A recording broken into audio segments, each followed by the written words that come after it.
Bueno, vamos a comenzar orando.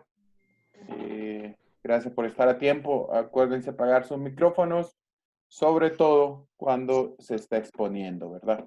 Y si tienen preguntas, vamos a hacerlas al final. Después les voy a dar algunas instrucciones en cuanto al tema de hoy. Así que vamos a comenzar orando. Padre, gracias. Gracias por esta noche, Señor. Gracias porque nos permites estar juntos nuevamente estudiando tu palabra. Señor, ayúdanos, Señor, líbranos también de, de criticar, Señor, de juzgar, pero sobre todo del error, Señor, en el cual muchos han caído, Padre. Ayúdanos a mantenernos firmes en tu palabra.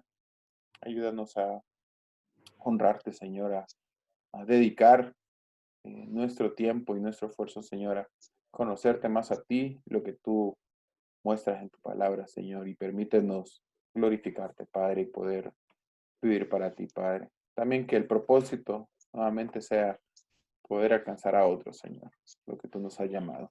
Te lo pido en el nombre de Jesús. Amén. Amén. Ok, algunas instrucciones. Recuerden la misma idea, ¿verdad? Que es siempre enfocarnos en lo que necesitamos hacer. Ya he mencionado muchas veces, pero no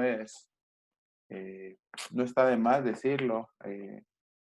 El libro muchas veces muestra una doctrina diferente a la que nosotros profesamos. Entonces, como material investigativo, esta vez yo creo que se quedó corto. Siento que se quedó corto el libro al que estamos estudiando. Pero bueno, vamos a tratar de aclarar algunas dudas también en cuanto a lo que compartimos. Eh, bueno, hay muchas cosas que a medida que vayamos estudiando o que vayamos haciendo la clase, pues van a salir. Acuérdense, tengamos cuidado de no compartir, eh, además de los que además de los que van a exponer, tratemos nosotros de no compartir tanto experiencia. Yo sé que de alguna manera muchos tenemos algunas experiencias que compartir, pero tengamos cuidado porque se nos va a ir más el tiempo. Entonces, si vamos a opinar al final, si vamos a compartir algo que sea puntual y que no sea tanto como una experiencia con el propósito de, de criticar o de juzgar. Eh, tengamos, tengamos cuidado con ese punto. Así que les voy a dejar con el grupo, creo que el grupo número 1, ¿verdad?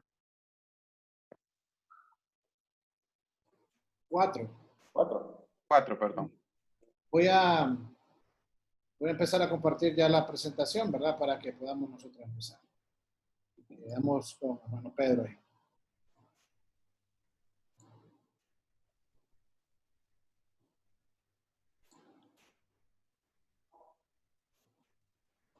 Bueno, buenas noches.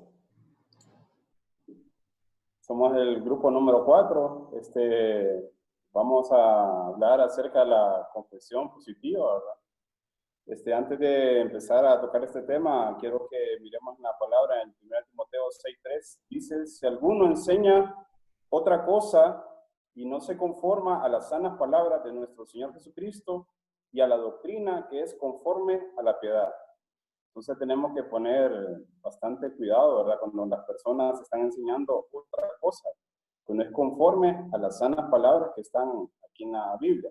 También quiero leerles, antes de comenzarles a leer la historia, 1 Timoteo 4:13, que Pablo le recomendaba a Timoteo y le decía, ten cuidado de ti mismo y de la doctrina, persiste en ello, le decía, pues haciendo esto te salvarás a ti mismo y a los que te oyeren.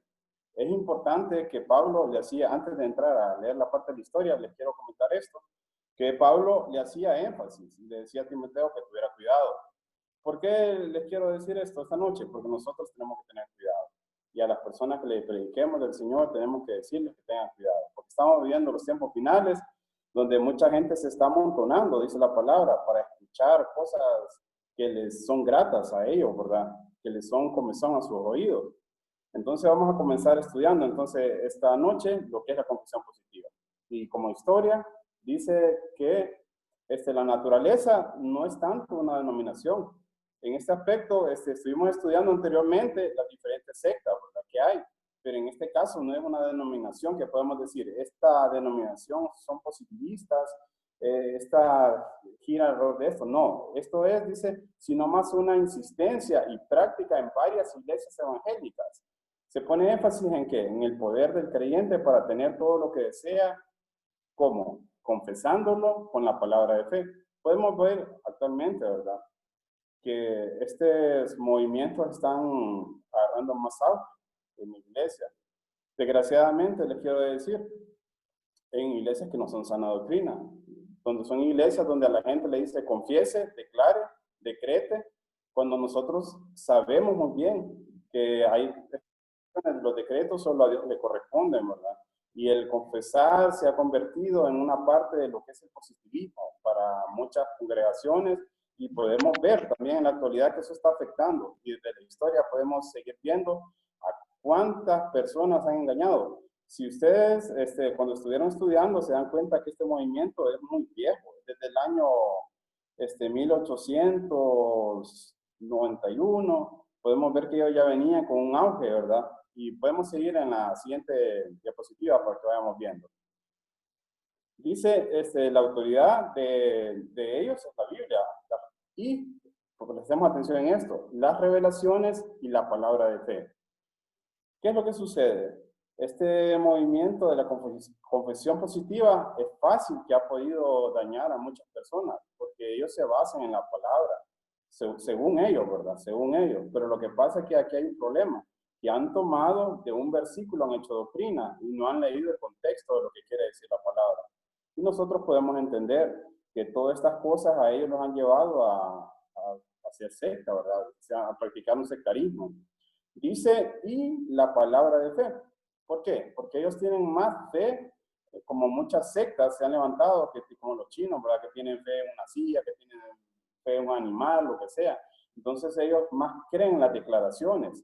La teología de ellos es ortodoxa. Por lo general, algunas iglesias creen en la Trinidad, como les decía. Ellos no están separados de lo que es la palabra, pero cuando empezaron a creer en el positivismo, empezaron a creer en la confesión positiva, se alejaron del fundamento que está en Cristo, ¿verdad? Vamos a seguir adelante, a ver qué dice. Dice de los fundadores, ¿verdad? ¿Quiénes fueron los fundadores? E.W. Kenyon, y aparece también Hagin y Kenneth Copeland ya en este siglo pasado, el siglo XIX. La fundación, dice, se formó la Convención Internacional en el año 1979 de Iglesias de Fe y Ministros. ¿Qué sucede con esto? ¿Por qué el libro habla acerca de estas personas? Porque ellos fueron los fundadores, ¿verdad? El fundador, Kenyon, él empezó a hacer declaraciones de fe y empezó a confundir a la gente con la ciencia cristiana, que esta es una secta, ¿verdad? Ellos basaron su fe en lo que es la ciencia cristiana, que se fundamentaba en el poder mental. Se fundamentaba en las sanidades y milagros, pero a través de la mente. Ellos podían confesarlo, ellos podían decirlo, incluso estando enfermos, ellos decían que eran sanos y ellos atraían a las personas. Y ellos se basaban, Kenyon hacía algunas campañas evangelísticas y podía atraer a muchas personas a la atracción, ¿verdad? Por las sanidades y las promesas de poder tener ahora lo que ellos querían. En la actualidad podemos ver que se han levantado muchos ministerios, han tenido mucho auge en un momento, ¿verdad? En América Latina podemos ver bastante, en todo el mundo, incluso en nuestro país podemos ver muchas personas que están siendo influenciadas por estos moveres, dentro de los cuales podemos ver que en la actualidad algunos dicen el reino aquí y ahora, ¿verdad? Que ellos creen que ellos están para reinar. Ellos se han atribuido textos de la palabra que son para el Señor Jesucristo y son promesas para Él. Y hay que tener cuidado bastante a eso, porque si uno escucha a muchos de ellos compartir del Evangelio, podemos ver que ellos están transversando la palabra. Y ellos creen estar en lo correcto. Y cuando uno trata estos temas con ellos, a través de la luz de la palabra, haciéndole ver que las promesas que están en la palabra, unas son para el Señor Jesús y ellos las han tomado para ellos. ¿Por qué este señor de Kenyon lo tomó para ellos? Porque él creía en un ser divino, que los humanos eran humanos y divinos, casi dioses. Y en la actualidad podemos ver que estos ministros, podemos ver que en Centroamérica hay apóstoles, en Estados Unidos también, que ellos han enfocado esto a las personas, diciéndoles que son semidioses. Y con esto tenemos que tener cuidado, porque ellos creen mucho en la declaración, los decretos, y creen mucho en la profesión del positivismo. Vamos a ver en la siguiente. La siguiente parte es los aspectos históricos. Dar a las revelaciones, hay que tener cuidado con esto. Lo decía anteriormente estábamos comentando un poco de esto. Hay dos aspectos históricos que afectaron bastante y siguen afectando al momento esta secta. Este es un sectarismo, ¿verdad? Que está bien peligroso porque está en muchas iglesias y pueden pensar ellos que están bien, pueden pensar ellos que ellos están guiados por la palabra, pero tenemos que tener mucho, mucho cuidado, el énfasis que ellos están tomando. ¿Por qué? Porque dice la palabra en Tito 2:3, pero tú habla lo que está de acuerdo con la sana doctrina. Nosotros como hijos del Señor, seguidores de Cristo, ¿verdad? Tenemos que hablar lo que está en la palabra, lo que es sano, lo que es una doctrina sana, lo que es una doctrina guiado bajo la palabra. Porque, ¿qué sucede en la actualidad con estos? En la actualidad está afectando, pero esto viene del siglo pasado, esto viene afectando a la humanidad en el aspecto histórico, porque ellos daban a las revelaciones recibidas por el creyente tanta autoridad como a la Biblia. Entonces, en este caso número 1 es bien difícil. Nosotros podemos entender que al darle a ellos prioridad a una revelación, estaban apartando la creencia en el Señor. Podemos ver que muchas de las sectas formadas en el mundo se formaron de esa forma, que vino a uno, le predijo un ángel y dijo que era una revelación que le estaba dando. Y se han seguido revelaciones de hombres, no revelaciones, son revelaciones humanas, mejor dicho. No es en la palabra revelada de Dios, ¿verdad? No ha sido la guía de ellos.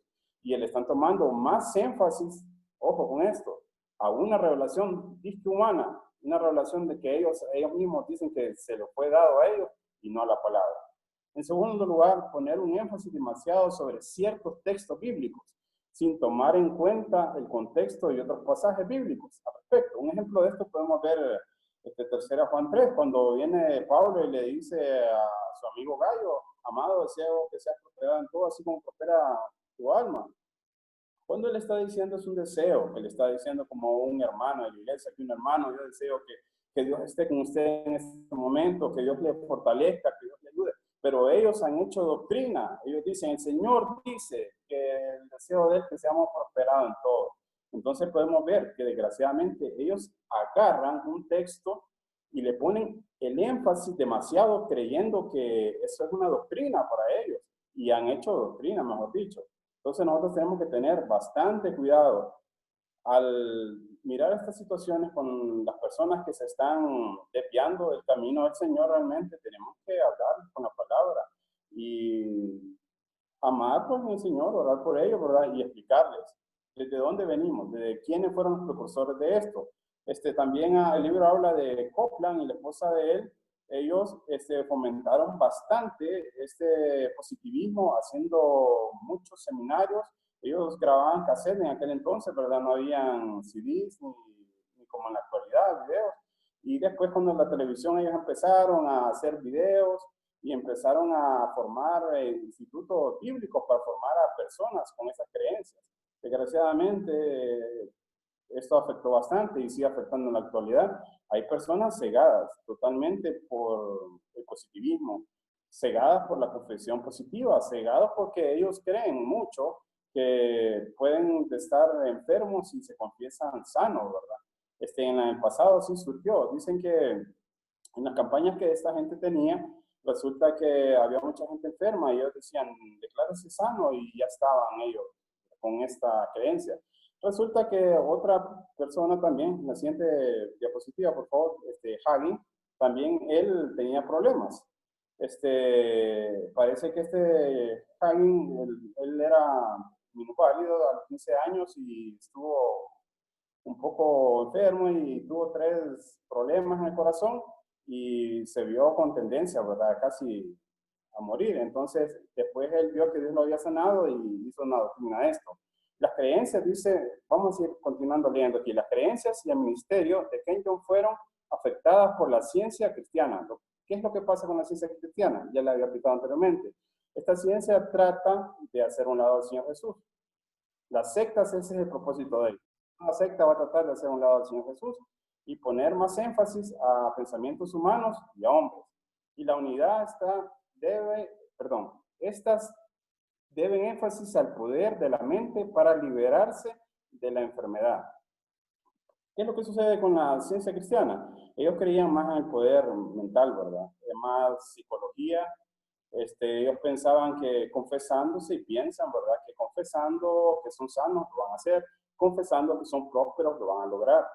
Pero nosotros que creemos en el Señor sabemos que la voluntad es antes. Y Dios puede hacer un milagro en las personas, Dios puede rescatarnos y nos rescata en el hecho en este momento que está viviendo la humanidad, de cuánto el Señor nos ha rescatado y nos tiene hasta este momento, pero es por su voluntad, es por su misericordia y por su gracia en nuestras vidas. Dice, con el deseo de ver el poder de Dios en las iglesias, Kenyon se lanzó a campañas, como les decía anteriormente, ¿verdad?, que daban gran importancia al texto bíblico sobre la salud y sobre la prosperidad. ¿Cuál es el hecho? El hecho de ellos en estos dos puntos se han enfocado en ser sanos y en ser prósperos. Ellos creen más en la prosperidad, en el reino de gobernar, como dicen ellos, gobernar aquí ahora, como los apóstoles, ¿verdad? En la actualidad están hablando de eso y están engañando a multitudes. Y nuestro deber debe ser enseñar la palabra del Señor, la sana doctrina y poderles predicar en todo momento la verdad de Cristo. Siguiente, por favor. Entonces, dice que a principios de este siglo ha surgido un avivamiento, ¿verdad?, muy grande en las iglesias pentecostales. Resulta que Kenyon, fíjense que él no era pentecostal, como ustedes han podido estudiar.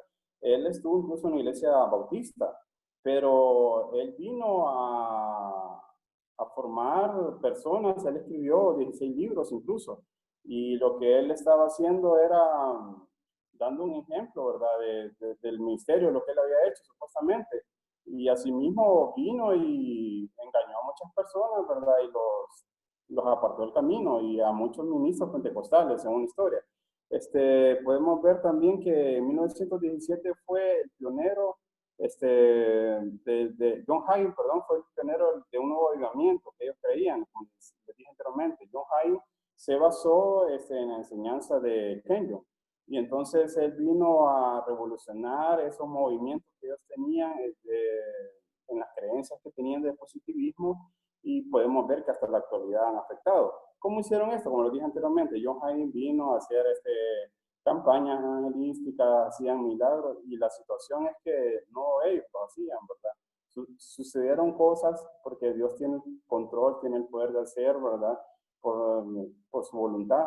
De acuerdo a la voluntad de Él puede hacer cualquier cosa en nuestras vidas y lo está haciendo. Pero esta gente tomó doctrina de esto, esta gente tomó doctrina de la sanidad, tomó doctrina de la prosperidad, y así engañaron a cantidades y multitud de personas. Siguiente. Podemos ver que Hagin estudiaba las enseñanzas, como dije anteriormente, de Kenyon, y empezó a divulgarlas en sus propios libros, cassettes y seminarios. Daba mucha importancia a confesar por fe. ¿Por qué ellos dan más importancia a estas cosas y no al Señor? El énfasis de nosotros como hijos del Señor, hijos de Cristo, seguidores, amadores del Señor, apegarnos a la palabra. No tenemos que dar énfasis a lo que dio un hombre. El problema de Hagin seguía a Kenyon, después viene otro, lo viene siguiendo, y es una cadena, ¿verdad? Es una cadena que va a seguir surgiendo, y a medida vaya pasando el tiempo, la venida del Señor, todas estas cosas se van a seguir dando. Pero nosotros tenemos que poner nuestra mirada en el Señor y nuestra fe, nuestra confianza en el Señor Jesús. Vamos a ver la siguiente, para ir ya culminando mi parte, para ir dando parte a las otras hermanas. Dios honraba la oración, dice en el libro, ¿verdad?, de las personas que creen en el Señor, ¿verdad? Y Dios está obrando, ¿verdad?, en muchas situaciones. ¿Cuántas veces nosotros, como reflexión, les puedo decir esta noche, Dios nos escucha en los secretos de nuestra casa, orar y pedirle al Señor que guarde nuestra familia, y Dios hasta este momento lo ha hecho. Claro, Dios ha hecho en nuestras vidas, ¿verdad? Y de cuánto el Señor no nos ayuda, pero no podemos hacer una doctrina de eso. La doctrina de la gloria es vivir una vida dependiendo del Señor y darle gracias. Dentro de la soberanía, como para concluir mi parte de Dios, es permitir que acontezcan cosas adversas. Si usted se pone a pensar esta noche, hermanos que estamos aquí, hay cosas muy difíciles en la humanidad y sufrimientos, pobrezas, van a haber muchas tristezas, van a haber muchas aflicciones, tristezas, pero el Señor nos promete que tenemos que confiar en Él. El Señor nos promete que hay que apegarnos a la palabra, hay que apegarnos en estos momentos, acercarnos más al Señor, y con esta palabra en Romanos 8:28, y sabemos que a los que aman a Dios, todas las cosas le ayudan a bien, y esto es conforme a los que sus propósitos son llamados. Y sabemos y comprendemos que la historia de esta confesión positiva está haciendo mucho daño, hizo mucho daño en el pasado, hizo daño en la actualidad y va a seguir haciendo daño en el futuro. Pero nosotros que tenemos las sanas palabras del Señor, que podemos leer la palabra y podemos guiarnos, no por un texto, hermano, no podemos guiarnos por un milagro, no podemos guiarnos por una necesidad. Nosotros amamos al Señor, así como Job amó al Señor, que aún Job perdió todo y el Señor estuvo con él. Y la experiencia de Job ha servido a millones y millones de personas para ver su confianza en el Señor, para poner la mirada en el Señor, porque él decía, Jehová dio, Jehová quitó, sea el nombre de Jehová bendito. Entonces esta noche seguimos con nuestra hermana, la siguiente parte. Muchas gracias. Buenas noches, siguiendo con este tema, les voy a hablar sobre las doctrinas de la confesión positiva. No sé si me escuchan bien. ¿Hola? Sí, sí le escuchamos. Bueno, sí que no estaba segura. Ok, empezamos con que la doctrina de la confesión positiva tiene dos clases de conocimiento. Estos conocimientos son el de los sentidos y el de la revelación. Ellos le ponen más enfoque a lo que es la revelación. Los sentidos son aquellos que tienen que ver con la carne, ¿verdad? Ellos atribuyen todo el pecado que viene con el sentido de los sentidos. La enfermedad, por ejemplo, viene de este sentido, mientras que la revelación es como la base de la confesión positiva. Dice aquí que hay que dar prioridad al conocimiento de la revelación, como les decía, negando y así dejando sin efecto el conocimiento de los sentidos. La realidad no se puede encontrar por los sentidos, solo se encuentra por el espíritu. Esa es la creencia, ¿verdad?, de la confesión positiva.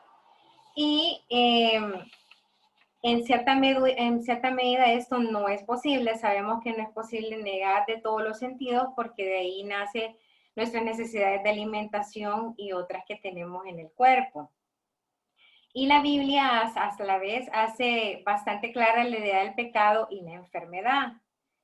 Si leemos lo que es Proverbios 28:13, nos dice que el que encubre sus pecados no prosperará, mas el que los confiesa y se aparta alcanzará la misericordia. O sea que sí hay que estar atentos de nuestros sentidos en la manera de que sí son la parte del pecado, pero nosotros tenemos que confesarlos, según lo que dicen varios versículos de la Biblia, ¿verdad? En Proverbios 28:13 es uno de los ejemplos. Después tenemos lo que es, creo que era la diapositiva anterior de rema, logos, verbo y fe. Acá ese movimiento hace una separación de lo que es rema y logos, que son palabras que ellos le dan un significado diferente que no le da de la distinción en la Biblia. En la Biblia no se hace una distinción entre rema y logos. En la Biblia es verbo o palabra. Pero en ese movimiento nos indica que el rema se refiere a la palabra de Dios hablada por revelación o inspiración por una persona en cualquier época, mientras que el logos se refiere a la palabra escrita de la Biblia. Ellos obviamente le dan más énfasis al rema, que es la palabra hablada por revelación. En el sentido que el creyente puede repetir con fe cualquier promesa bíblica, aplicarla a su necesidad personal y reclamar el cumplimiento como que si ya estuviera hecho. Eso es lo que mencionábamos antes, de darle un énfasis desmedido sobre ciertos pasajes bíblicos para respaldar una interpretación equivocada.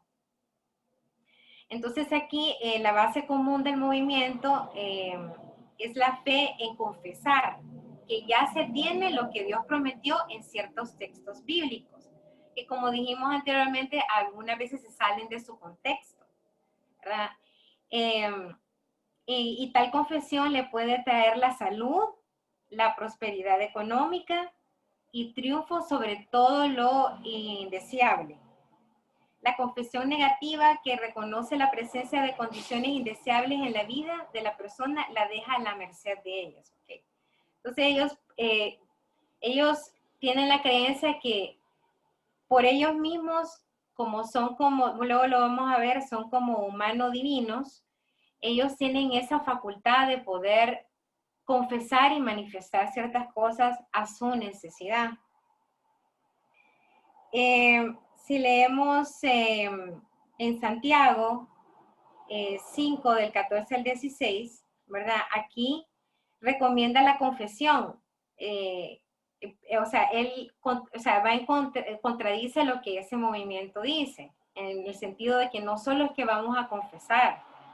Santiago nos dice que hay que confesaos vuestras ofensas unos y otros, y orad unos por otros para que sean sanados. O sea, la Biblia hace mucho énfasis en la oración, en la fe con Dios, pero el movimiento hace más énfasis en una confesión, en que yo tengo, por decir, un poder para manifestar ciertas cosas que los textos bíblicos ya me dicen que me pertenecen, pero se olvidan en cierta medida de la oración y de la voluntad de Dios para que esas cosas se puedan realizar.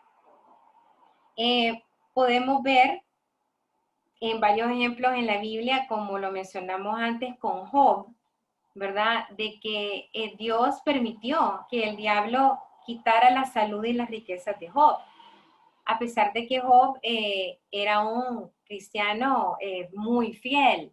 Además podemos ver el caso de José, ¿verdad? Un hombre fiel en Dios, pero que con circunstancias bien adversas en su vida. Entonces, Dios no ha prometido que para el cristiano, la persona nacida de nuevo va a tener prosperidad, sanidad, todo, o sea, un paraíso. Eso no lo promete en la Biblia. Incluso hay muchos ejemplos en cual las personas que son fieles a Él sufren muchas cosas, ¿verdad? Enfermedades, son perseguidos, injusticias, que Dios permite porque hay un propósito detrás de ellas. Después tenemos el tema de la actitud positiva, que es el último inciso que ahí se enseña que la actitud positiva, la meditación en las promesas de Dios y la visualización de su conocimiento son importantes. Entonces aquí, por ejemplo, se dice que, digamos, el enfermo debe mantener, si una persona está enferma, por ejemplo, dicen ellos, ¿verdad? Que el enfermo debe mantener en su imaginación el cuadro de sí mismo rebosante de salud, si desea la prosperidad, ¿verdad? Y entonces se aferra a algún texto bíblico al respecto, se contempla con los bienes que desea y los reclama como derecho de un hijo de Dios, ¿verdad? Era lo que decíamos, ¿verdad? Es de reclamar, no de pedir en oración con fe que si es la voluntad de Dios, su sanación o el milagro de sanación para una persona, sino que lo reclama como que ya es de Él y por eso tiene que visualizarlo. Como les decía, Dios nos enseña a orar por nuestras necesidades y Él las suplirá, pero no se obliga a proveer todo lo que deseamos. Aquí también se menciona que creo que todos sabemos de casos de personas que son fieles en Dios ahorita en nuestra iglesia, por ejemplo, o amigos o allegados nuestros que han padecido de algo por mucho tiempo y son cristianos, pues son nacidos de nuevo. Entonces, hay un propósito detrás de su voluntad que está en Mateo 25:42.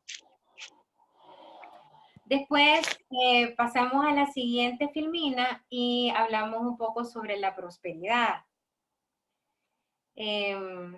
Aquí uno de los precursores de este movimiento, Gloria Copeland, dice, tienes un título de propiedad para la prosperidad. Jesús compró y pagó tu salvación. Esta prosperidad ya te pertenece.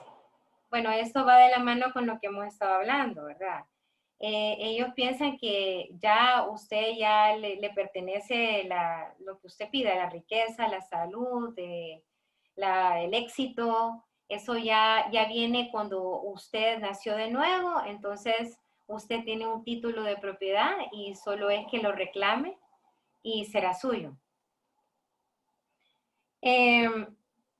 Pero Dios nos enseña también que hay que estar contentos con la provisión de lo que se necesita en vez de desear y buscar riqueza, en el caso de que se ore en este contexto, ¿verdad? Y eso lo encontramos en Primera de Tesalonicenses 4, 9 al 12. También podemos ver que en Mateo 6, 25 al 34, nos dice que también los precursores de este movimiento enfocan mucho en este texto de que todas las cosas serán añadidas, pero omiten la parte de buscar primeramente el reino de Dios y su justicia, ¿verdad? Entonces son las cosas que hablábamos de que este movimiento pone énfasis en ciertos textos, pero no en todo el contexto del texto en que están ellos manifestándose.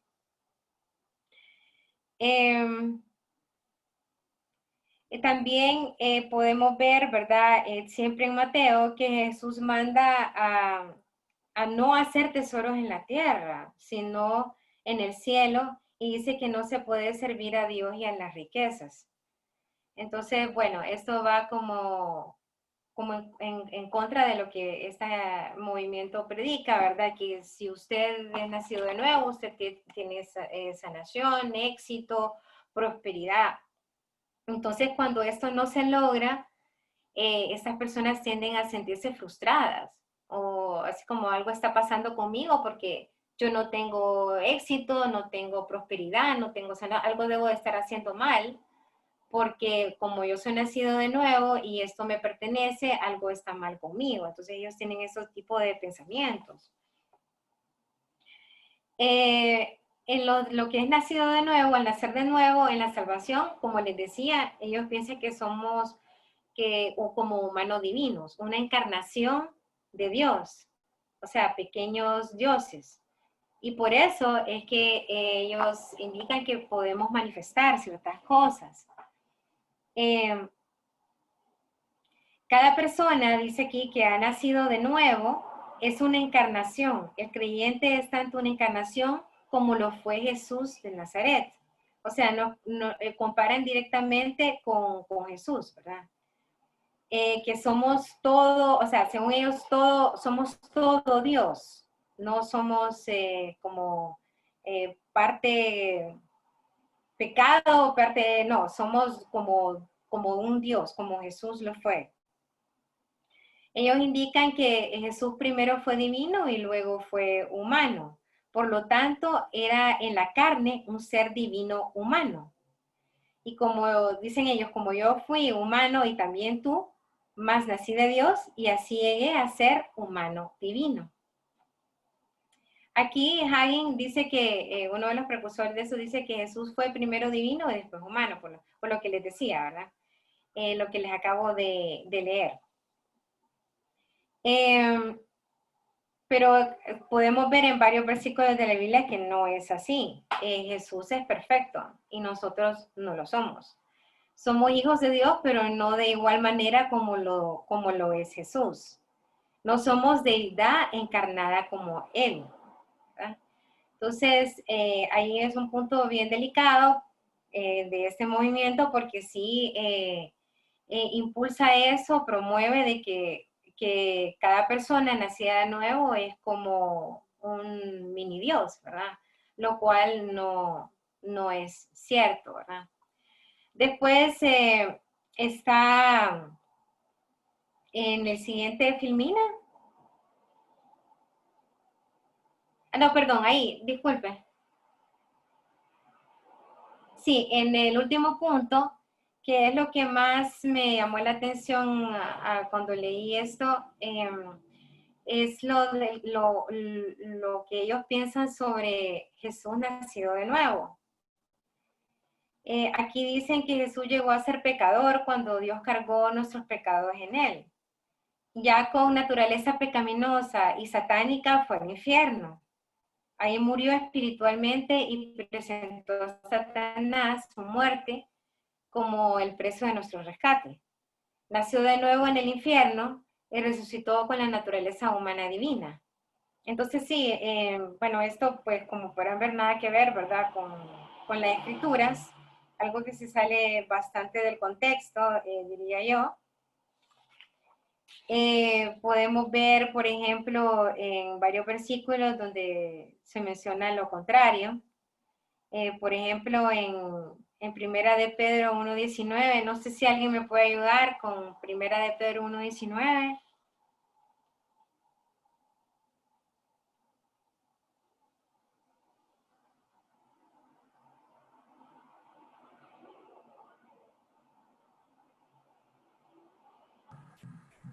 Ahorita leído de Italia. Primera de Pedro 1.19. ¿Sí? Ya lo tengo, Dice, si quieren. Hola, Cristian. sino con la sangre preciosa de Cristo, como de un cordero sin mancha y sin contaminación. Correcto. Entonces, ahí es bien claro que Dios nunca estuvo en el pecado, como ellos dicen, ¿verdad? Que fue como pecador y que se presentó ante Satanás. Eso no lo menciona en ninguna parte de la Biblia. Después, la explicación por nuestro pecado fue presentada a Dios y no al diablo, ¿verdad? Para satisfacer la justicia con el castigo por el pecado, ¿verdad? Se ofreció a sí mismo sin mancha a Dios. Eso lo dice Hebreos 9:14. Luego en Efesios 5:2, ¿verdad? Cristo nos amó y se entregó a sí mismo por nosotros. Ofrenda y sacrificio a Dios en olor fragante. Después podemos ver en Primera de Pedro 2:24, que dice que Jesús cumplió la expiación en la cruz, no en el infierno. Llevó él mismo nuestros pecados en su cuerpo, sobre el madero. Y bueno, si seguimos, podemos ver en Lucas 23:46, que en la cruz, ¿verdad? Él exclamó, consumado es. Perdón, eso es en Juan 19:30. En Lucas 23:46 dice, se entregó a Dios, no a Satanás. Entonces Jesús, clamando a gran voz, dijo, Padre, en tus manos encomiendo mi espíritu. Y habiendo dicho eso, expiró. O sea que Dios se entregó todo a Dios mismo, no a Satanás. Entonces, esas son las doctrinas que tiene este movimiento, que hay que tener mucho cuidado, ¿verdad? En que a veces nos mandan, estoy segura que todos nos mandan un versículo o algo que nos manda algún conocido o algo, y hay que leer siempre el contexto de ese versículo y no solo guiarnos por él. Eso es una de las cosas más importantes para no caer dentro de este movimiento, diría yo. Y bueno, con eso concluyo lo de lo que es las doctrinas y sigue el trato de este pensamiento con los demás. Bien, para continuar con nuestra exposición, queremos tratar de hacer prácticas algunas de las visualizaciones que Pedro e Italia nos han compartido, ¿verdad? Con bastante amplitud. Y es que hasta este momento de la clase, ¿verdad? Hemos visto casi todas las sectas, a excepción de los católicos, y esta, ¿verdad? Que en realidad no es una secta como tal, sino que es más un movimiento. Hemos visto que casi todos tienen la particularidad de que son una religión fuera, ¿verdad? Del cristianismo, pero el catolicismo y esta tendencia nos dan, están enmarcadas dentro del cristianismo como tal, ¿verdad? Es decir, confesiones religiosas que creen en Jesús. Entonces, quiero de alguna manera dar un contexto un poco más práctico al abordaje a los cristianos, a este tipo de personas, y antes de ello, dar algunos datos y ejemplos prácticos. Por ejemplo, cuando nosotros pensamos en el encuentro de un hombre con Jesús, ¿verdad? Y creo que esta es la manera como se resume de manera perfecta la esencia del cristianismo. Cuando nosotros vemos y analizamos el encuentro de un hombre con Jesús, este encuentro se basa en la conversión del hombre, ¿verdad? Se basa en la rendición del hombre y el reconocimiento de Jesús como Dios y Salvador, en una confesión, y en tratar de enmendar mi vida, ¿verdad? Y de cambiar y de dejar de hacer ciertas cosas que yo hago con regularidad, llamadas pecados. Tal vez hay un ejemplo en la Biblia y está en el libro de Hechos. Yo los invito a que lo vean después en sus casas o que mediten en eso un poco más. Y es el encuentro de Pablo con Jesús, ¿verdad? Está en Hechos 9 del 1 en adelante. ¿Y por qué hablo de Pablo? Porque Pablo es por excelencia la representación de los gentiles, ¿verdad? Es la bandera que enmarca a casi todos nosotros hoy en día. Entonces, cuando Pablo se encuentra con Jesús, Jesús ¿verdad? Le dice, ¿y tú quién eres? Jesús le dice, yo soy a quien tú persigues. Pero la respuesta de Pablo es la que debería ser nuestra respuesta. Es, ¿qué quieres que yo haga? ¿Verdad? Resumiendo en esta manera la esencia de lo que el cristianismo genuino debe de ser. Es decir, ¿qué debo de hacer yo para vivir una vida con Jesús? Pero la antítesis de esto es, yo me encuentro con Jesús y de alguna manera le digo, Señor, esta es mi vida. Como que fuese un libro o algo, ¿verdad? O una parcela de tierra. Ayúdame a arreglarla. Y esa es una antítesis precisamente de lo que debería ser nuestra relación con el Señor, basada en no lo que yo quiero que Jesús haga por mí, sino en lo que yo debo de hacer, ¿verdad? Bajo la voluntad y el señorío de Dios. Dicho esto, ¿verdad? Creo que eso nos ayuda a entender un poquito más el tema de la dinámica de la confesión positiva. Y tengo aquí algunos ejemplos. Pedro e Italia han leído muchísimos y en realidad hay cientos de versículos bíblicos que nosotros podemos ver. Quiero leerles este primero, Mateo 18, del 18 al 19. De cierto os digo que todo lo que atéis en la tierra será atado en el cielo, y todo lo que desatéis en la tierra será desatado en el cielo. Otra vez os digo que si dos de vosotros se pusieren de acuerdo en la tierra acerca de cualquiera cosa que pidieren, les será hecho por mi Padre que está en los cielos. Se escucha bien bonito, ¿verdad? Interesante, se escucha empoderador, se escucha casi a Dios otorgándonos facultades casi divinas, ¿verdad? Y el único requisito que pone es que yo me tengo que poner de acuerdo con mi esposa o con alguien para poder atar y desatar a mi antojo. ¿Y por qué esto es importante? Porque precisamente es un versículo sacado fuera de contexto. Mateo 16, 17 al 18, si usted lo lee antes, se dará cuenta que habla acerca de la disciplina bíblica y de que cuando hay un conflicto, cómo este conflicto debe ser abordado. Y habla del paso primero, por ejemplo, de yo con la persona agraviada o yo con el ¿verdad? Con quien tengo el conflicto, luego con testigos y luego con la iglesia. Y luego termina diciendo, ¿verdad? Que termina diciendo que el acuerdo que salga de ese proceso es válido delante de Dios. Ese es el contexto bíblico de la realidad, ¿verdad? Sobre la declaración, por ejemplo, Proverbios 18:21 dice, la muerte y la vida están en el poder de la lengua y el que la ama comerá de sus frutos. Santiago nos da un capítulo casi completo, el 3, Santiago 3 habla muchísimo de eso y voy a brincármelo porque ya Italia también lo tocó bastante. Veamos Génesis, por ejemplo, Génesis 12 del 2 a 3.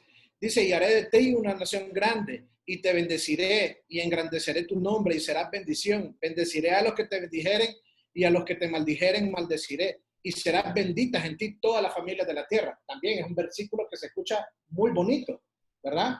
Pero tiene la particularidad de que es una promesa singular que no fue dada a la iglesia en general, sino que era una promesa que fue dada de parte de Dios a Abraham.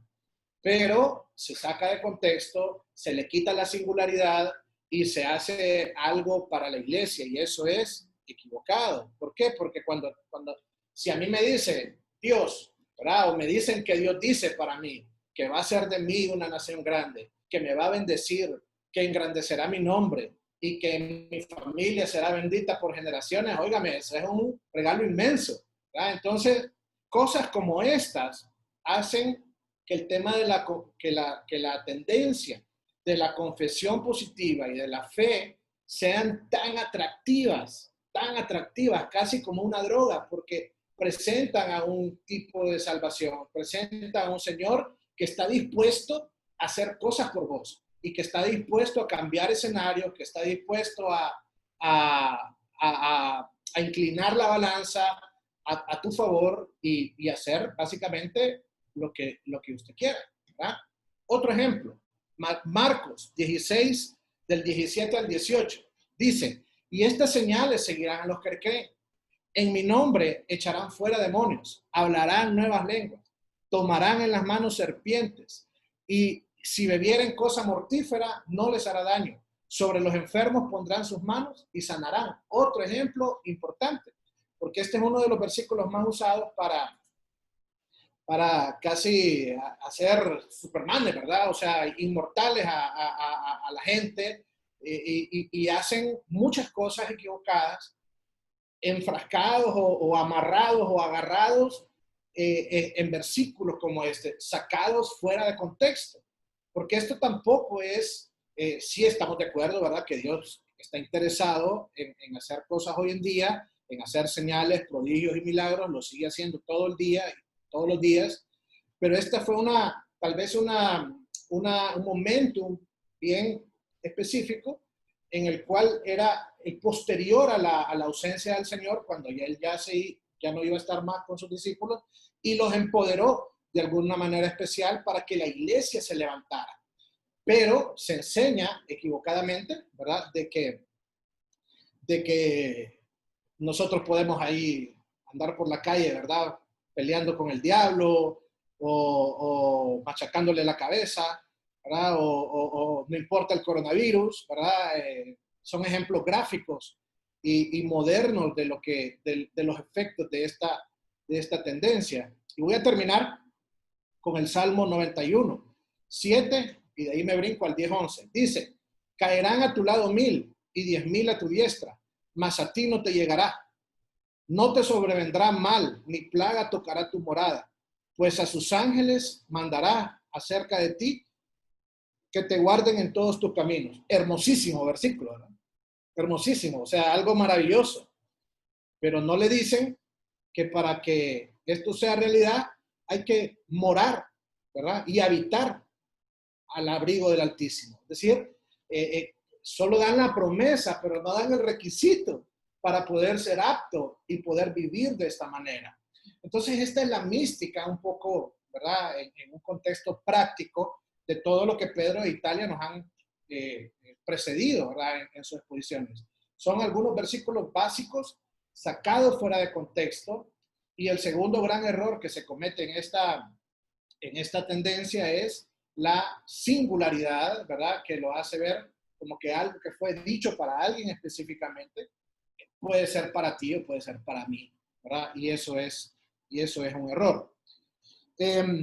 Antes de continuar con el abordaje, ¿verdad? A nuestros hermanos que tal vez están pasando por esta situación, yo quiero darles algunos datos también importantes. Pedro mencionó en la historia acerca del Centro de Estudio REMA. El Centro de Estudio REMA está en Estados Unidos y es un seminario bíblico, ¿verdad?, que ordena pastores de los más robustos a nivel mundial. Hoy por hoy, creo yo, que tienen una estructura admirable realmente y misioneros en todas partes del mundo, ¿verdad? Este es uno de los frutos del trabajo de Kenneth Hagin, Kenneth Copeland, Gloria Copeland y todos esos precursores, ¿verdad?, de este evangelio de la prosperidad, de evangelio del positivismo, evangelio de la fe, que tiene que ver con la distorsión de algunos principios bíblicos, no de todos, pero sí de algunos. Entonces quiero contarles, ¿verdad?, curiosamente, este centro REMA, yo no sé si ustedes saben, tiene un centro de operación en Honduras. Existe un seminario en Honduras bajo la tutela de REMA en Estados Unidos. ¿Y qué creen? Mi esposa y yo somos egresados de ese centro de estudios. ¿Verdad? 3 años estudiando, y creo que de alguna manera el Señor nos guardó, porque quiero ser honesto, no todo, y aquí voy a poner la cámara para los dos, porque aquí atañe a los dos, no solo a mí. De alguna manera, no todo es malo, ¿verdad? Y yo estoy muy de acuerdo en esa perspectiva que la autora da, ¿verdad?, de que ellos son hermanos nuestros. Me parece que adentro de este tipo de, hablando del seminario, ¿verdad?, hay personas ahí que realmente aman a Dios, que no me cabe la menor duda en que sus vidas reflejan, ¿verdad?, una vida cristocéntrica. Sus frutos hablan por ellos. Y asimismo también hay iglesias, ¿verdad?, bajo que se adhieren a estas denominaciones. ¿Qué pasa con las iglesias? Que es un rango bastante amplio, bastante amplio, que pasa desde iglesias que adoptan algunos principios, ¿verdad?, o ciertos mensajes, hasta iglesias que realmente están full metidas en el tema, ¿verdad?, de todos los principios que ellos profesan, definidos como prosperidad, sanidad divina, algunos dotes, ¿verdad?, de manifestaciones del Espíritu Santo, etcétera, etcétera, etcétera. Entonces, yo he podido ver a lo largo de todos estos 15 años que nosotros hemos caminado con el Señor, de que realmente la penetración, ¿verdad?, pasa desde iglesias pentecostales, iglesias interdenominacionales, iglesias, asambleas de Dios, y creo que se me escapa algún par más, ¿verdad?, que se adhieren bastante a esta filosofía, a esta tendencia, porque no es una filosofía, es un tipo de tendencia o manifestación. Unas más que otras, pero al final todas distorsionadas.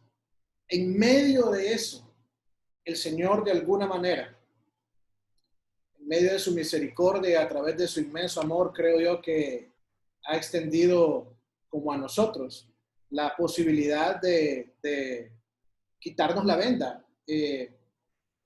Debemos contarles que como nosotros llegamos a Impacto, fue a través de las clases bíblicas de Camila, de los niños, de la escuela vacacional, escuela bíblica vacacional. Y Camila fue por 2 años a estas clases, y un día cuando ya en nuestra iglesia anterior las cosas estaban tan duras, nosotros abordamos, ¿verdad?, tratando de buscar soluciones apegados a la palabra, no nos quedó otro camino que buscar un nuevo horizonte. ¿Y por qué les digo que a veces Dios permite cosas así? Porque no me cabe la duda de que Dios,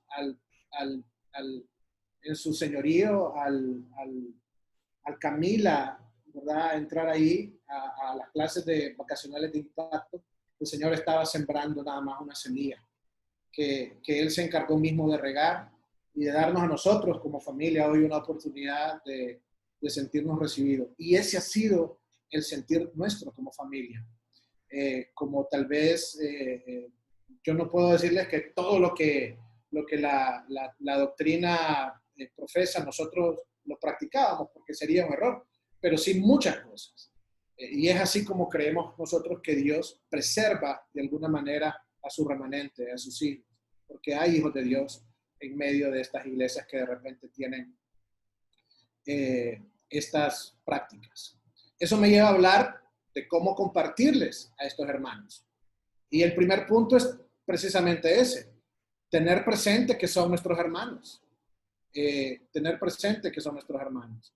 Tener presente, como dice Tesalonicenses, y creo que el momento es el oportuno, porque estamos justamente en la iglesia, ¿verdad?, como congregación, estudiando el libro de Tesalonicenses y viendo cómo debe ser nuestro comportamiento. Y amor a los hermanos es uno de ellos. Amor a nuestros hermanos es una característica que debe de primar en nuestro comportamiento y en nuestra iglesia. Y creo yo que la confrontación, el señalamiento, nunca va a producir el fruto que el amor puede producir en sí, ¿verdad? Ellos son nuestros hermanos y creo que teniendo esto presente, tratándolos con cariño, tratándolos con amor, nosotros podemos ser muchos más efectivos al momento de compartir el verdadero evangelio del Señor. El segundo punto está ligado al primero, ¿verdad? Y tiene que ver con orar por ellos. Tiene que ver con orar por ellos. Tal vez no por salvación, ¿verdad? Porque, como les dije antes, estoy seguro de que hay personas tal vez salvas. Probablemente también hay personas que no son salvas, porque una de las cosas es también ese tema que tiene que ver con la confesión. Y confese al Señor. Y confese al Señor. Confese que Jesús es su Dios y Señor y Salvador. Y la gente a veces termina confesando para que usted no lo moleste más, ¿verdad? Porque es y confiese, y confiese. Pero la parte posterior al versículo es, si confesares y creyeres en tu corazón, entonces serás salvo. Y el Señor es el único capaz de escudriñar nuestros corazones. Entonces, nuestra oración debe de ir orientada en dos líneas de acción. La primera para que el Señor pueda extender su misericordia en salvación, y la segunda para que el Señor pueda libertar, ¿verdad? En el sentido de entender que hay una sana doctrina apegada a la Escritura, a las enseñanzas que Dios nos dio, y que no necesitamos y que no hay más cosas fuera de ellos, porque es así de simple. El tercer punto, como nosotros creemos que podemos abordar y compartir a estas personas, es a través del enfoque de la fe en el Señor, ¿verdad? Lo tocamos un poquito antes también. La vida, lo dije antes, Pablo no le dijo a Dios, Señor, necesito, y saltó con su lista, no. Pablo le dijo a Dios, ¿qué tú quieres que yo haga? Y uno de los errores más grandes del cristiano es ese, creer que Dios va a solucionar nuestra vida, creer que nuestro pecado no va a tener consecuencias. Y es cierto, el Señor nos ha perdonado, el Señor nos ha limpiado, pero probablemente muchos de nuestros errores nosotros vamos a tener que asumir las consecuencias de ellos, ¿verdad? Y nuestra fe nunca debe estar puesta o nuestro enfoque con ellos en el trato no debe estar puesta en que Dios va a resolver, en que Dios te va a salvar, en que Dios te va a proveer, sino simplemente en que el Señor va a salvar tu alma un día, ¿verdad? Y ese día, cuando el Señor nos salve, entonces nosotros sí ya no tendremos necesidad más de sanidad o de enfermedad, porque nuestra vida será diferente. Su voluntad y su soberanía debe ser parte importante también en este enfoque de cómo nosotros abordamos nuestras relaciones con estos hermanos. decir,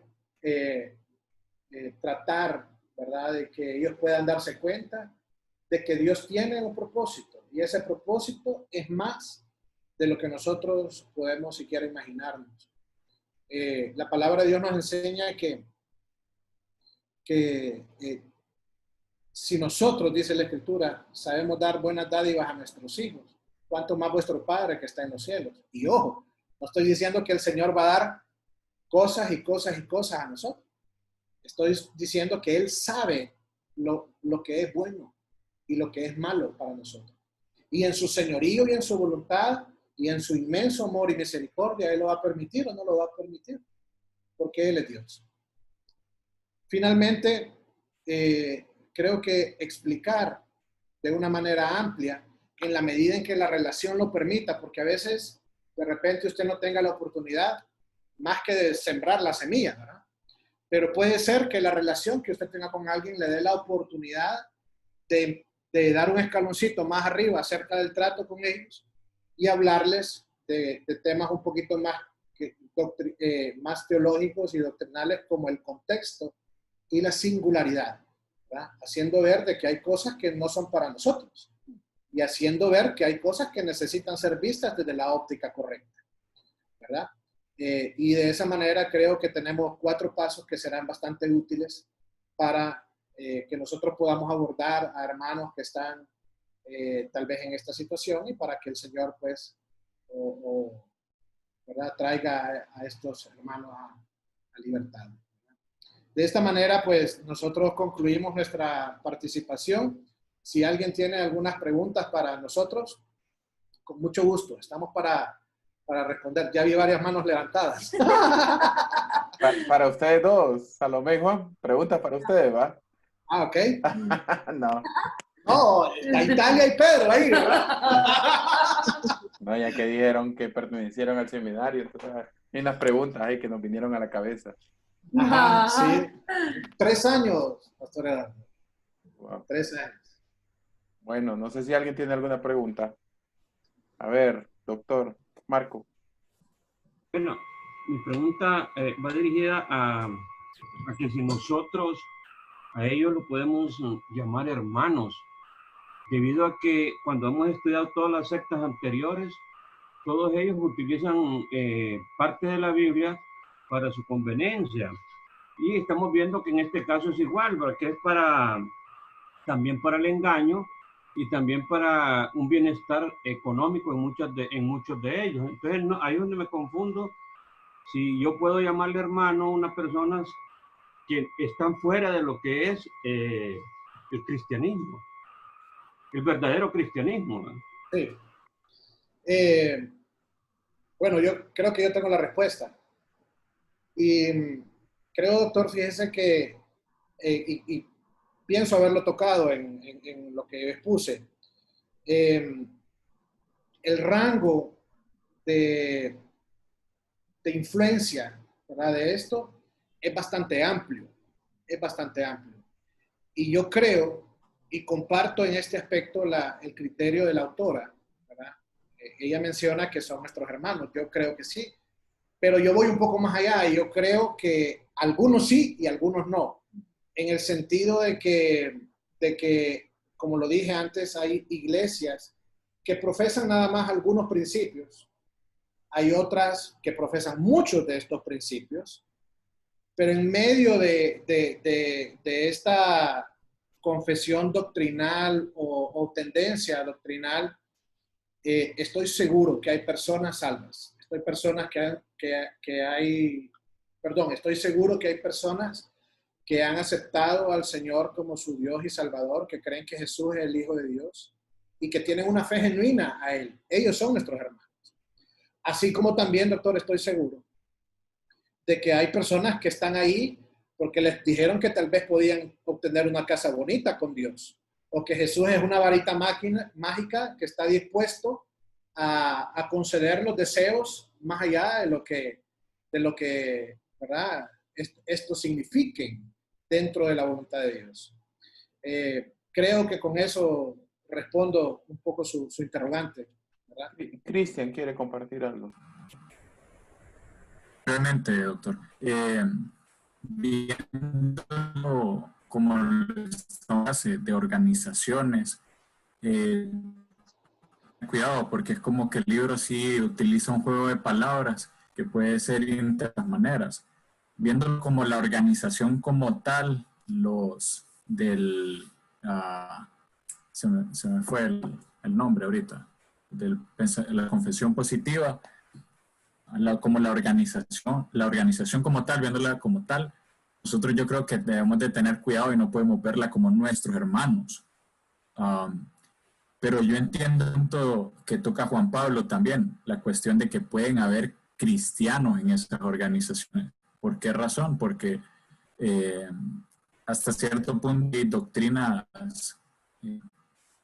principales que compartimos, como la cuestión de quién es Dios, que la Trinidad también. Entonces puede haber personas que sí conocen a Dios, pero que están desviadas hasta cierto punto. Entonces hay que tener cuidado y saber que siempre todas las personas, incluso nosotros, necesitamos el Evangelio todos los días.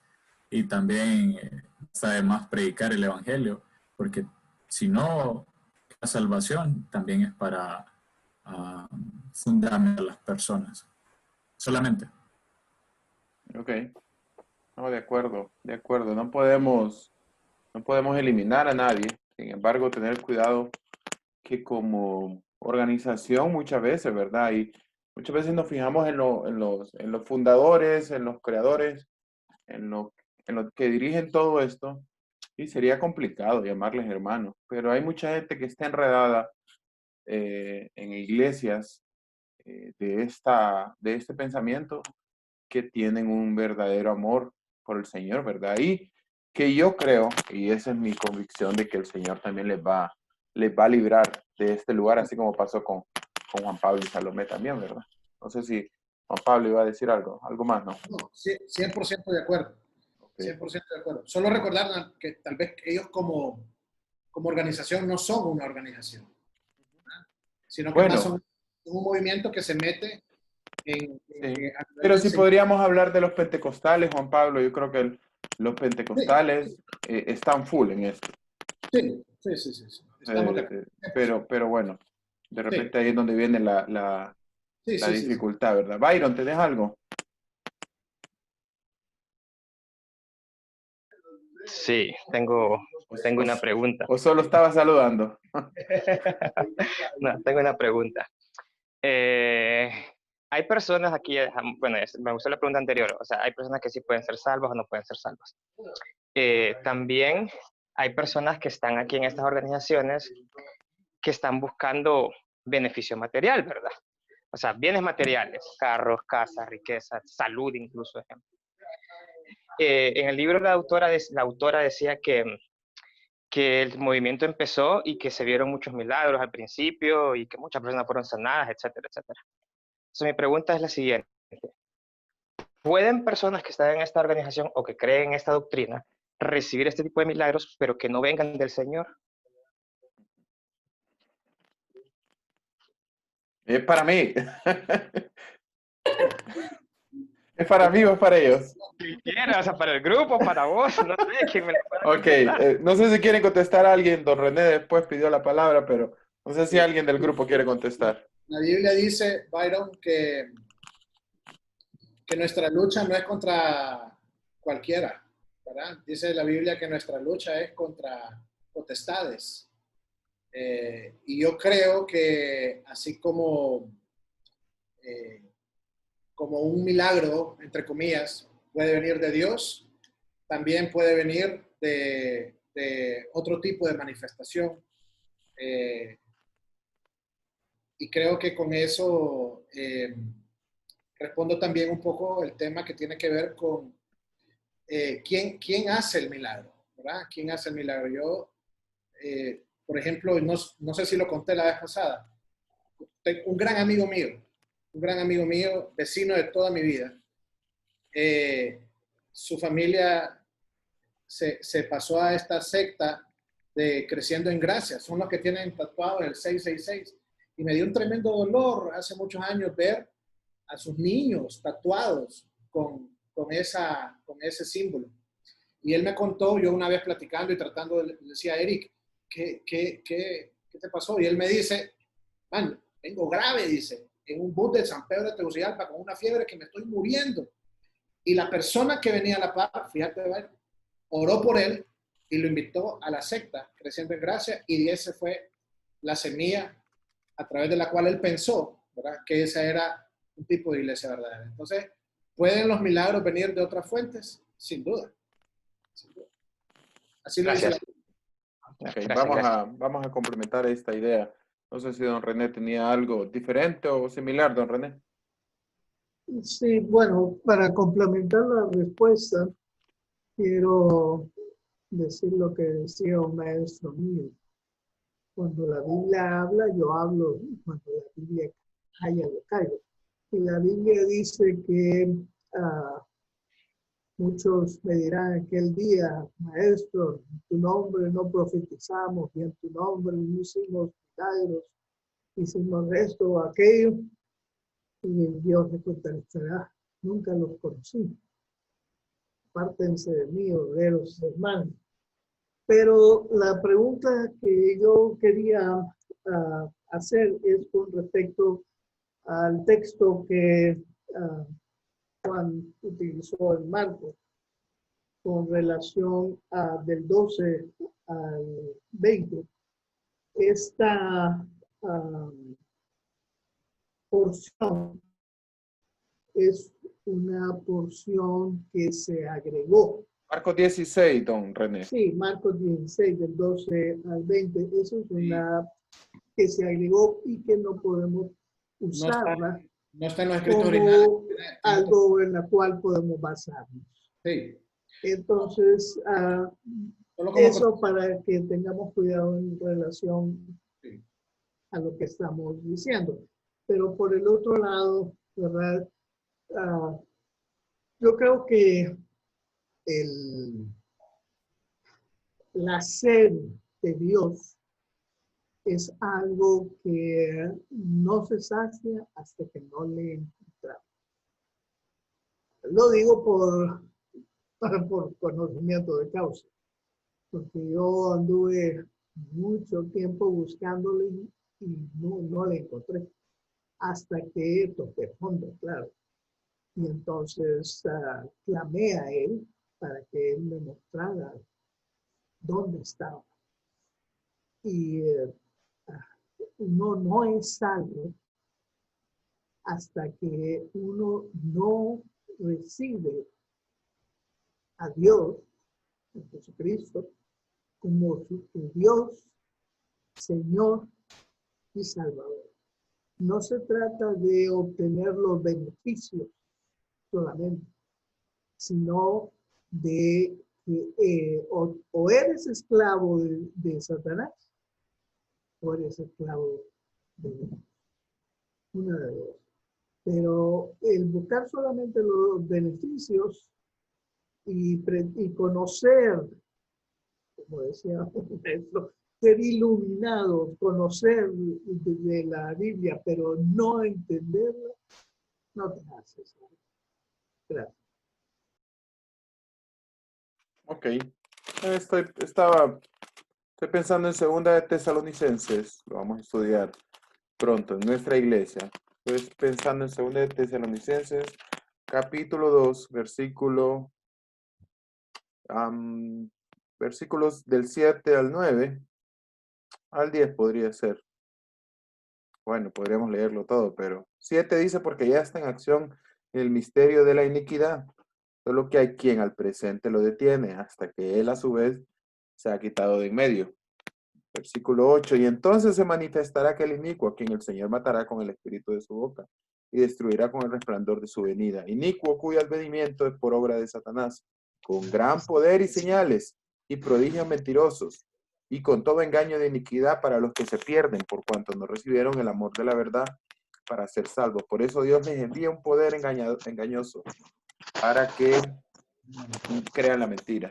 Pensando en lo que Byron decía, ¿verdad? Era, indudablemente, Satanás puede tener ese poder, para engañar a otros también. Entonces, tener cuidado también, ¿verdad? Y bueno, sí, lo que decía don René, en Marcos 16, a partir de algunos versículos, no están en algunos manuscritos originales, ¿ok? No están en algunos. Por eso se cree que no son parte del original, del texto original. Otros sí están en discusión, dicen que sí están, otros dicen que no. Pero bueno, ahí están también. Y tener cuidado al saber o al usar ese texto también, ¿verdad? Pero eso es lo que dice. Vamos a estudiar una parte de cómo podemos probar si una iglesia es verdadera también. Si hay un avivamiento verdadero. Pero no sé si alguien más tiene alguna otra pregunta antes o pasamos a esa parte. Estamos bien, ¿verdad? Don Héctor, creo, ¿no? Ok. Brevemente, don Héctor. Sí, solo quiero manifestarles algo, hermano. El peligro que tenemos o que tiene la iglesia es que sea infiltrada por doctrinas de hombres, y creo que ese es el problema que ha pasado en muchas iglesias, que como poco estudian la palabra de Dios con sana doctrina, entonces fácilmente Satanás le ha infiltrado teorías, pensamientos de hombres, tendencias encaminadas a solo satisfacer el deseo humano, la vanagloria de la vida, y han apartado la parte espiritual. Entonces varias iglesias han sido infiltradas por eso, y precisamente, bueno, por ejemplo, para la teoría esta o la doctrina de la prosperidad, es nueva esa corriente aquí, en medio es nueva. El Evangelio hace más de 200 años, no, menos de 200 años, más de 100 años que entró a Honduras, pero esas tendencias entraron ahora después. Entonces, el peligro es dejar que la iglesia se deje infiltrar por esas doctrinas que no vienen de Dios, que vienen de hombres y obviamente impulsados por Satanás, ¿verdad? Entonces, que tengamos cuidado, oremos siempre y que no creamos todo viento de doctrina. Por eso Pablo decía, a los tales ni los recibáis en casa, porque el peligro es que los nuevos creyentes sean llevados por una doctrina de esa, ¿verdad? Solo eso quería comentar. Pues si lo vemos desde ese punto de vista, la doctrina en sí tampoco es tan vieja. O sea, a partir de los años 1900, ciertamente fue que, imagínense, el Evangelio estuvo más de 1900 años con una doctrina verdadera, pero a partir de los 1900 fue que hubo todo este movimiento. Es interesante. Pueden leer un libro, no sé si algunos ya lo han podido leer, y algunos se los había recomendado ya. Se llama Fuego Extraño, de John MacArthur. Pueden leerlo, ahí habla bastante cosas.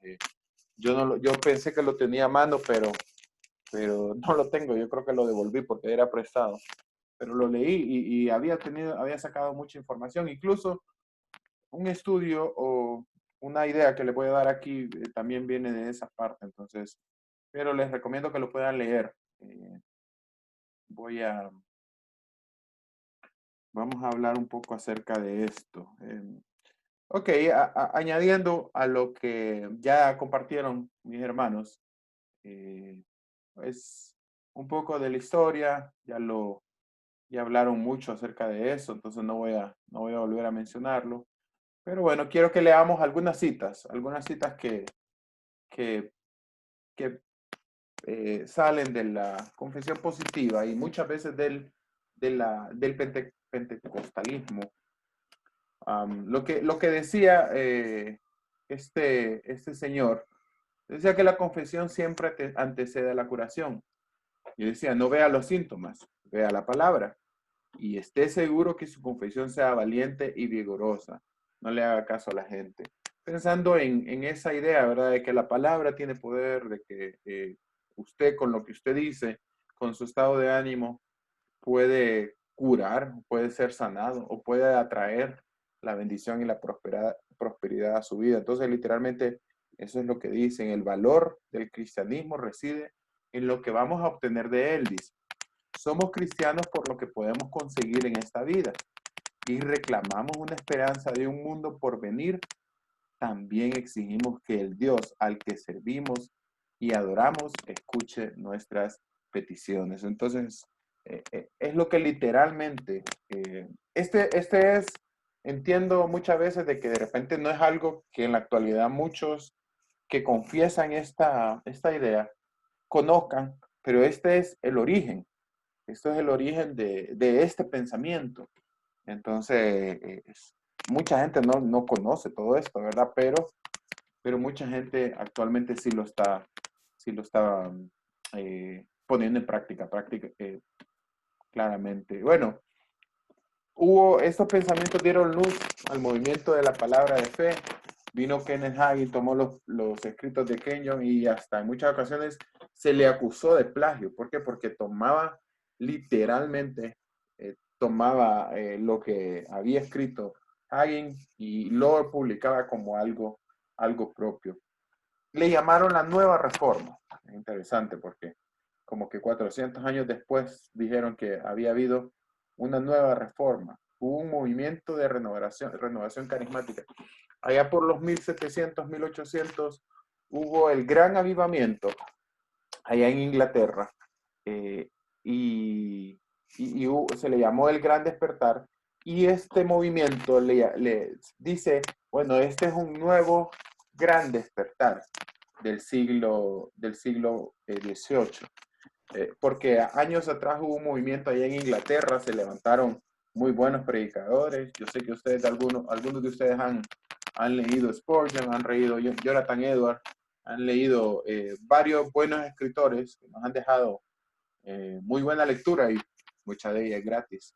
Entonces vienen ellos y dicen, bueno, esto es un nuevo movimiento que va a traer una renovación, va a traer un avivamiento muy especial. Entonces viene MacArthur y dice, él menciona en ese libro que Jonathan Edwards escribió un artículo o un estudio en donde decía, vamos a probar el avivamiento, vamos a probar si los avivamientos, porque Jonathan Edwards dice que la gente se agolpaba en las iglesias para escuchar la palabra de Dios. Jonathan Edwards tiene un mensaje muy famoso. No sé si alguien se recuerda cuál es el nombre de este mensaje. ¿Cuál es el nombre de este estudio? Hay uno que se llama Fuérzalos a entrar. Muy bueno, tiene que escucharlo. Pero había este movimiento que las iglesias se llenaban, pero exageradamente, ¿verdad? Y todos iban a escuchar a los predicadores de ese momento. Y lloraban, estaban hora tras hora escuchando el mensaje, y lloraban, y vino Jonathan Edwards, y él dijo, bueno, vamos a escribir, a ver si todo lo que está pasando es algo cierto, si todos los pastores, todos los que están predicando, si todos los que están escuchando y recibiendo realmente están siendo avivados por el Señor. Entonces él basó este estudio en Primera de Juan, capítulo 4, y mencionó los primeros los primeros 8 versículos. Aquí los tengo resumidos, pero si quieren leámoslo. Me gustaría que lo leyéramos y vamos a leer primero los 3 primeros versículos. Capítulo 4, versículo 1 al 3. Amados, no creáis a todo espíritu, sino probad los espíritus, si son de Dios, porque muchos falsos profetas han salido por el mundo. Acuérdense que esto lo escribió Juan, ¿verdad? Hace más de 2000 años.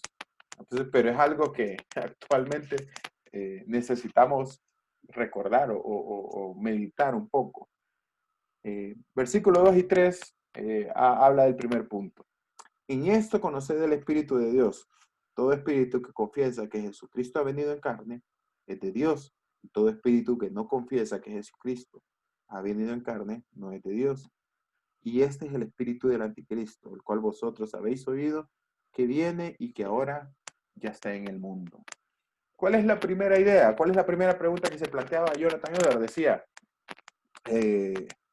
Decía, ¿realmente esto exalta y considera al verdadero Cristo, al Cristo verdadero que muestra la palabra del Señor? Porque había muchas sectas en este momento, en el tiempo de los reformadores y en ese tiempo del gran avivamiento, que no reconocían a un Cristo venido en una naturaleza humana. Entonces, a la luz de este pasaje, tenían que ver si lo que estaba ocurriendo exaltaba a un Cristo 100% hombre y 100% Dios. Si esto está pasando, entonces aprueba el primer inciso, el primer punto. Está exaltando este nuevo avivamiento, este nuevo movimiento, está exaltando el verdadero Cristo. Y bueno, de repente la respuesta puede ser sí, ¿verdad? Ok, sigamos con los siguientes versículos. Versículo 4 y 5. Hijitos, vosotros sois de Dios y los habéis vencido, porque mayor es el que esté en vosotros que el que esté en el mundo. Ellos son del mundo, por eso hablan del mundo, y el mundo los oye.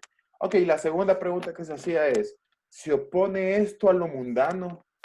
Y quiero que analicemos un poco este movimiento. ¿Cuál es el propósito de este movimiento? Obtener riquezas, obtener lo que uno quiere, porque dicen, confiéselo y lo tendrá.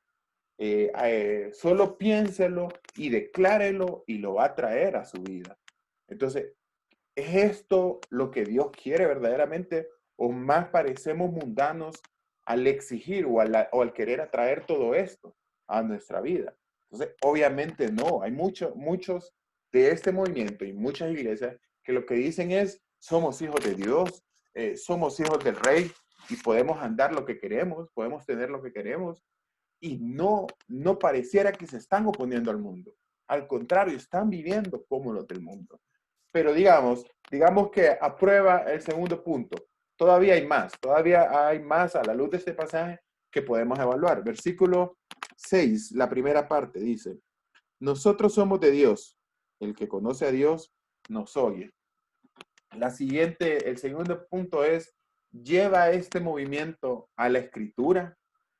Verdaderamente, este movimiento lleva a las personas a que mediten y a que memoricen la palabra del Señor en su contexto, a que estudien la palabra de Dios. Y bueno, al poner este examen, esta tercera pregunta, también decimos, indudablemente no, ¿verdad? ¿Por qué? Porque tiene que ver mucho con la revelación, tiene que ver mucho con lo que el Espíritu dicta en ese momento, con lo que en ese momento la persona puede interpretar o quiere interpretar, sobre todo del texto, ¿verdad? Pero es más importante el decir, Dios me dijo, tengo palabra fresca, esto es algo nuevo, que decir la palabra de Dios dice eso. Entonces, indudablemente, esto no lleva a las personas a la escritura, ¿verdad? 6b, mismo 6. Nosotros somos de Dios, el que conoce a Dios nos oye, dice. El que no es de Dios, no nos oye. En esto conocemos el espíritu de verdad y el espíritu de error. Exalta la verdad y es la misma idea, ¿verdad? Es lo que este movimiento realmente está exaltando, lo que es la palabra del Señor, lo que es la verdad, lo que está explícita en su palabra, o realmente pone a otra autoridad sobre la palabra del Señor. Y es muy parecida a la anterior, ¿verdad? Y dice de ninguna manera. Y por último, versículos 7 y 8. Amados, amémonos unos a otros, porque el amor es de Dios. Todo aquel que ama es nacido de Dios y conoce a Dios. El que no ama no ha conocido a Dios, porque Dios es amor. Y bueno, esa requiere la otra pregunta, ¿verdad? ¿Produce amor a Dios? Este movimiento, este avivamiento produce amor a Dios y produce amor a los demás. Muchas veces pareciera que lo que quieren es aprovecharse, ¿verdad? De lo demás, del diezmo de los demás, de las posesiones de los demás. Me acuerdo Jesús cuando le dijo a los fariseos que iban a sus casas y ofrecían largas oraciones y con el propósito de quedarse con sus bienes. Y eso pasa muchas veces. Mucha gente lo que no quiere el corazón de la persona entregado a Cristo. Quiere el corazón rendido a sus líderes, a los que están dirigiendo, para al final beneficiarse de todo esto. Entonces, esta es una buena manera de probar si el avivamiento es algo verdadero. Pueden buscarlo, pueden buscar hay mucho más y pueden con profundidad estudiarlo ustedes también. Ok, otro punto, bueno, la mayoría de ellos es acusado de blasfemar.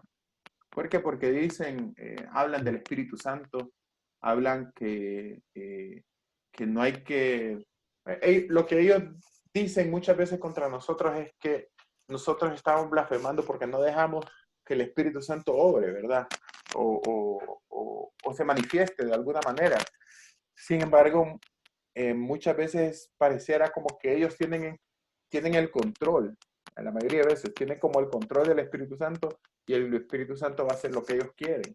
Entonces el Espíritu Santo no es alguien divino, no es el Señor de sus vidas, sino que más bien ellos pueden minimizarlo. Muchas veces su enfoque evidentemente es lo terrenal, ¿verdad? Su enfoque está en aquí, lo que decía Juan Pablo, el aquí y ahora. Entonces, lastimosamente eso es una verdad actualmente, lo que decía Pedro en cuanto a eso. Muchos de sus líderes fueron acusados de robo, fraude y hasta de adulterio. Cuando ustedes leen la historia de muchos líderes asociados a este movimiento, lastimosamente a muchos de ellos fueron acusados de estafa en muchas maneras y sobre todo de adulterio. Muchos de ellos fueron encontrados incluso en el ámbito homosexual, y lo que hacen es simplemente, de alguna manera, piden perdón públicamente y vuelven a ser parte de su ministerio, quieren recuperar su ministerio. Entonces, cuando ustedes leen, es muy triste ver esta verdad en muchos de ellos. Muchas de sus profecías contradicen la palabra de Dios y otras, muchas de sus profecías también contradicen otras, entre ellos mismos se contradicen. Entonces, es bien complicado porque quien tiene la autoridad es el momento en el cual, digamos, el que tiene la inspiración en ese momento. Y muchas de ellas, la verdad que contradicen la palabra de Dios. Y finalmente no hay orden. Recordemos que una de las instrucciones que Pablo le daba a los corintios, 1 Corintios, es que hubiera un orden en las reuniones, ¿verdad? Y lastimosamente, la evidencia de una falsa enseñanza es el desorden que hay en sus reuniones y decir como que podemos ser guiados por el Espíritu Santo. Muchos de sus pastores muchas veces han subido al púlpito a decir, no sabía qué decir, pero el Espíritu Santo me va a guiar, ¿verdad? A ver a lo que puedo decir. No hay un orden. Y la verdad que él no muestra una soberanía y un sometimiento a Dios verdadero. Entonces, tiene mucho que ver en cuanto a lo que estamos estudiando. Yo sé que en algunas iglesias, como decían algunos de ustedes, podemos encontrar cristianos verdaderos, pero lastimosamente mucha gente ni conoce la Biblia. Bueno, yo estuve también en una organización en donde yo no sabía nada de la Biblia, pero yo era hasta líder, ¿verdad? Líder de los grupos. Cuando yo realmente entendí la Biblia, dije, ¿cuánto tiempo he perdido? Y cuánta de mi vida gasté sin saber nada, ciertamente. Y lastimosamente mucha gente actualmente es algo en la iglesia, en sus iglesias, y fuera de ella es otra cosa porque no tienen un conocimiento o una comunión verdadera con el Señor. No sé si hay alguna pregunta al final de todo esto o estamos bien. ¿Listo para el examen? Le tengo buenas noticias. No le vayan a decir a nadie de los que no entró, pero hoy no va a haber examen, ¿ok? Pero no le vayan a decir a nadie porque los que no entraron tienen que ver todo el video, ¿ok? Qué bueno. Bueno. No, ciertamente hay mucho que hablar de esta enseñanza. Tenemos que leer, hay que leer, lean este libro. Hay otros muy buenos libros también o escritos que pueden, de referencia que podríamos tener. Pero la idea también es conocer nuestra palabra, ¿verdad? Conocer la palabra del Señor, vivir conforme a ella, no desviarnos. Muchas veces nosotros solo decimos, bueno, si el pastor lo dice, es lo correcto. No se vayan con eso, no se vayan con eso, sino que pasen tiempo, como nos decía un maestro a nosotros nos decía, peléense con la Biblia, peléense con el texto de poder entender. Como la iglesia de quiere. Ajá. Sean nobles como ellos, pero no nobles en el sentido de que lo crean todo, sino nobles en el sentido de ir a la palabra y verificar todo eso, ¿verdad? Así que gracias porque hicieron un esfuerzo. Yo sé que estuvo buena la predicación, pero gracias también porque se pudieron conectar el día de hoy. Y este sábado sí nos veríamos. ¿Qué toca el sábado? ¿Alguien que me recuerde? Solo Jesús y... Nueva era. No, mentira. No era la última. Ok, entonces solo Jesús toca ahí. Pastor, solo Jesús viene. Hay otras, sí, son dos. Bueno, ahí se lo voy a mandar. Una acotación final. Perdón, sí, solo Jesús en multiplicación de sectas. Solo Jesús es rápido, sí que tienen unos 20 minutos. Multiplicación de las sectas sí tienen un poquito más. A ver, Juan Pablo. Yo les mandé un link de YouTube, que es un condensado de un reportaje amplio, bastante amplio de American Gospel, se llama. No pude encontrarlo, el capítulo original que me dijo, no lo encontré. No, pero bueno, voy a ver ese. A mí me lo recomendaron, fíjese, y realmente lo vimos. Y usted quiere un ejemplo gráfico de lo que hoy vimos aquí, miren ese reportaje. Buenísimo. Es bastante gráfico de cómo estos pastores modernos engañan, ¿verdad?, a las congregaciones con esto del evangelio de la fe, el positivismo y la confesión positiva. La sanidad. La sanidad. Sí, nosotros nos reunimos en la iglesia, lo miramos con el grupo de profesionales y el grupo de hombres. Ese fue el que miraron, Byron. Ese fue el que miramos. No fuiste. No me invitaron. No me invitaron. Bueno, vamos a terminar. Le voy a pedir a Pedro. Pedro, ayúdame a terminar orando, por favor.